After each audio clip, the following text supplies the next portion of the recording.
Houston Park, Glasgow, where usually the scene on any summer's weekend is of people relaxing and enjoying the peace and quiet of this oasis amid the bustle of the city. But this is June and Scottish Rally Week, and the roads are being used as the first special stage on the 1983 Arnold Clark-sponsored rally. First car through is the Audi Quattro of Stig Blomqvist, and although four-wheel drive is not supposed to have an advantage on tarmac, he nevertheless proves spectacular around the flower beds to record fastest time. Following him is Jimmy McRae, 3 seconds slower in the new Opel Manta 400. Having finished second for the last 2 years, will it be third time lucky for him this year?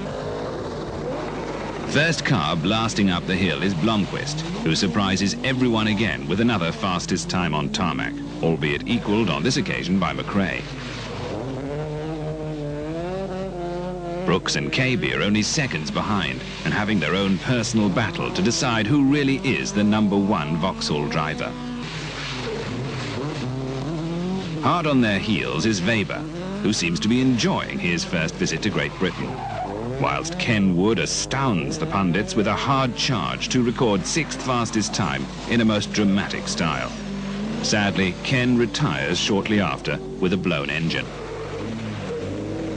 It looks as if Malcolm Wilson's run of bad luck will continue. He crawls up the stage, front wheels pointing in opposite directions, after a hard landing in the previous forest stage at Succoth Range. 7 hours and 9 stages later, and crews tackle the Corrimony stage west of Loch Ness. Blomqvist still leads, although during the night he has had a scare with the disc brakes cracking up under the strain. A change from Mintex to Ferodo pads solved the problem. McRae is having a battle royal with Russell Brooks, and only seconds separate the General Motors duo.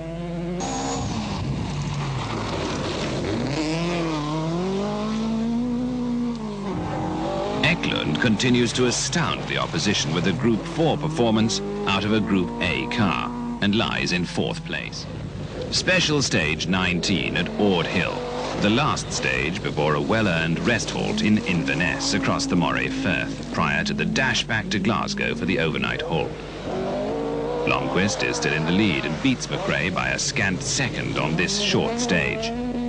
Brooks is 3 seconds further back, with Wiedner and KB sharing equal 4th fastest.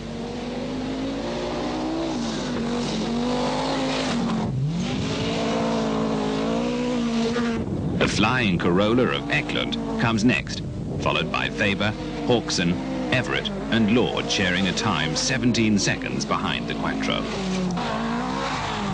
The final stage before the overnight halt in Glasgow is back at Houston Park, and Blomqvist manages to damage a wheel on a park bench just before the finish. McRae is not to be outdone and indulges in some antics of his own.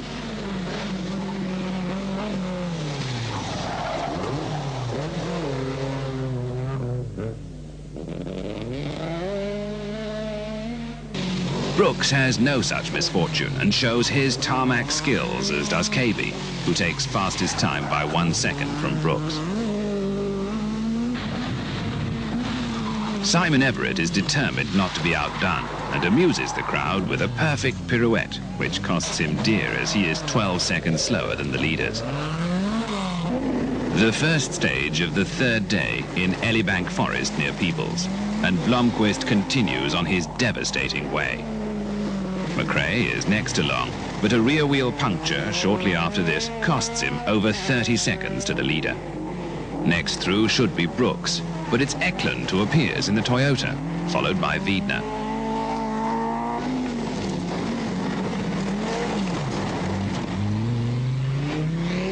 Brooks arrives, chasing hard in Wiedner's dust after having to stop and change a punctured front tyre, which cost him over 2 minutes.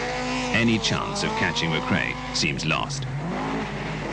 KB looks really impressive and was obviously trying hard as he set 2nd fastest time, albeit 17 seconds down on the Quattro. Everett and Weber are only separated by 1 second and seem to be enjoying their personal battle at the tail end of the top 10, beating Cowan by half a minute and reducing the gap between them to less than 10 seconds. Special stage 34. Dalbeatty. And to add to the gale-force winds that have been a feature of the rally so far, the rain begins to fall. For Blomqvist, this presents no problems, as the Quattro revels in the muddy conditions.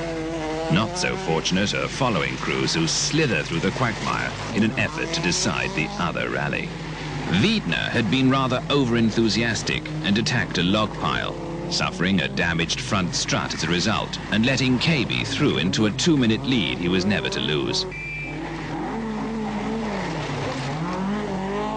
Kiritri Forest, and the rain lashes down on a scene more familiar with the RAC rally in November. Blomqvist splashes his way along with McRae only 1 second behind.